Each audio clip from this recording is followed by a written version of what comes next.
नमस्कार दोस्तों, आज के इस पावन वीडियो में हम आपके लिए लेकर आए हैं संतोषी माता के व्रत की एक और अद्भुत और प्रेरणादायक कथा। एक ऐसी कथा जो हमें सिखाती है कि श्रद्धा, विश्वास और नियम से किया गया व्रत कभी व्यर्थ नहीं जाता। बहुत समय पहले की बात है, एक समृद्ध और सुखी राज्य में एक न्याय प्रिय राजा और उनकी धर्मपरायण रानी निवास करते थे। उनके जीवन में ऐसी किसी प्रकार की कोई कमी नहीं थी, सिवाय एक चिंता के। उनकी दो बड़ी बेटियां थी, बड़ी बेटी चंपा और छोटी बेटी रूपमती। राजा ने अपनी दोनों पुत्रियों को हर प्रकार की शिक्षा दी थी, तलवारबाजी, तीरंदाजी, घुड़सवारी और युद्ध कौशल तक। वहीं रानी ने उन्हें संस्कार, सेवा और गृहस्थ जीवन की मर्यादा सिखाई थी। चंपा स्वभाव से सरल, शांत और बुद्धिमान थी। वही रूपमती अत्यंत सुंदर होने के साथ थोड़ी चंचल और प्रभाव में जल्दी आने वाली थी। महल में एक दाई माँ भी रहती थी, जो मन ही मन रानी से द्वेष रखती थी, क्योंकि वह चाहती थी कि राजा उसका ही किसी रिश्तेदार से विवाह करे। पर ऐसा न होने के कारण वह हमेशा रानी के विरुद्ध षड्यंत्र रचती रहती थी। रानी माँ हर शुक्रवार को पूरी विधि विधान से संतोषी माता का व्रत करती थी। उनकी यह श्रद्धा धीरे धीरे चंपा के मन में भी जागी और विवाह के बाद वह भी अपनी माँ के साथ व्रत करने लगी। कुछ समय बाद चंपा के लिए एक योग्य राजकुमार का रिश्ता आया। राजा ने बड़े हर्षोल्लास के साथ उसका विवाह कर दिया और उसे घर जमाई के रूप में अपने पास ही रख लिया।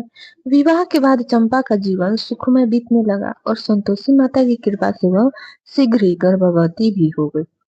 महल में खुशियों की लहर दौड़ गई। एक दिन शुक्रवार का पावन व्रत था। रानी माँ और चंपा व्रत में लीन थी। उसी दिन राजा और उनके दामाद शिकार के लिए वन में गए हुए थे।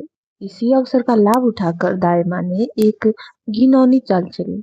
उसने रानी और चंपा के भोजन में खटाई मिला दी। अनजाने में दोनों ने वह भोजन ग्रहण कर लिया और यही उनकी सबसे बड़ी भूल बन गई। संतोषी माता के व्रत में खटाई का सेवन वर्जित होता है। इस अपराध से माता रुष्ट हो गई। उधर जंगल में राजा और उनके दामाद अचानक अपने रास्ते से भटक गए। उनकी स्मृति भी लुप्त हो गई।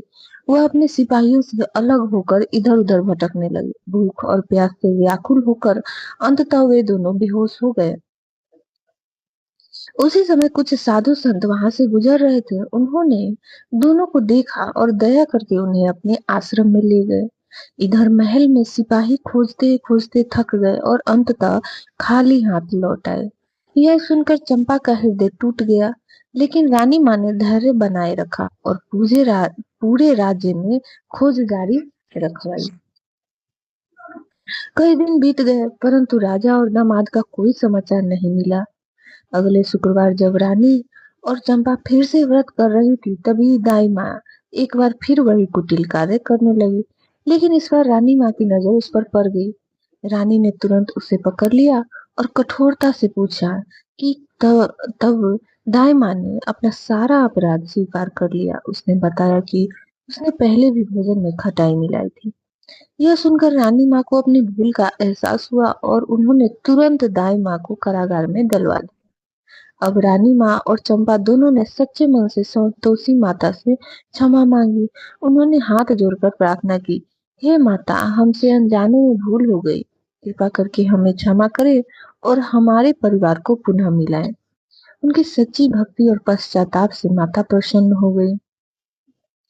उसी रात संतोषी माता राजा के स्वप्न में प्रकट हुई और बोली, हे राजन, अब समय आ गया है कि तुम अपने राज्य लौट जाओ।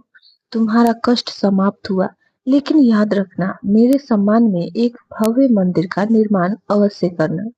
सुबह होते ही राजा और उनके दामाद को सब कुछ याद आ गया। उन्होंने साधु संतों का आभार व्यक्त किया और अपने राज्य की ओर प्रस्थान किया। राजा के लौटते ही पूरे राज्य में आनंद की लहर दौड़ गई।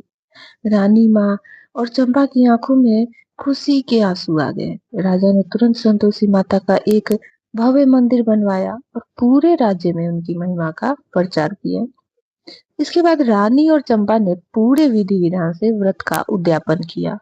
कुछ समय पश्चात चंपा ने एक सुंदर पुत्र को जन्म दिया और महल में फिर से खुशियां छा गई। हे संतोषी माता, जैसे आपने रानी माँ और चंपा पर अपनी कृपा बरसाई, वैसे ही इस कथा को सुनने और सुनाने वाले सभी भक्तों पर अपनी कृपा बनाए रखे। जय संतोषी माता। अब हम जानेंगे संतोषी माता की पूजा विधि कैसे की जाती है।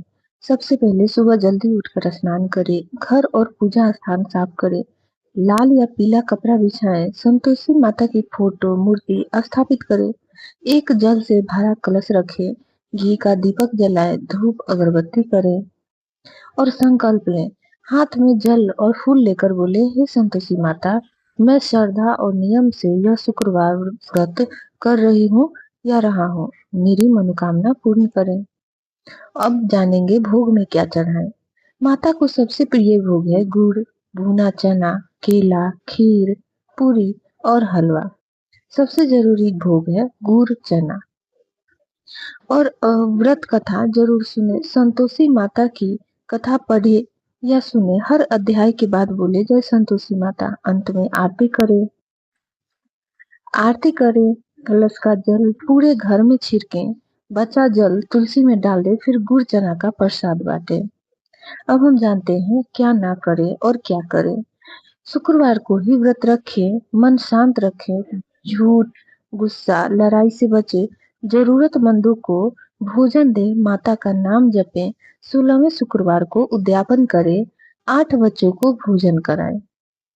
और क्या ना करें, खटाई बिल्कुल ना खाएं, जैसे कि नींबू, दही, अचार, इमली, आमचूर, टमाटर बहुत लोग अवॉइड करते हैं। किसी को खटाई खिलाए भी मत, घर में कलह ना करे, व्रत बीच में ना छोड़े, बिना कथा सुने व्रत पूरा ना माने। इस व्रत का सबसे बड़ा नियम है खटाई का सेवन बिल्कुल भी नहीं करना चाहिए। ध्यान रखें भक्तों, संतोषी माता के व्रत में भूल कर भी खटाई का सेवन न करें, व्रत वरना व्रत का फल अधूरा रह सकता है। अगर आप भी संतोषी माता की कृपा पाना चाहते हैं तो कमेंट में लिखें जय संतोषी माता।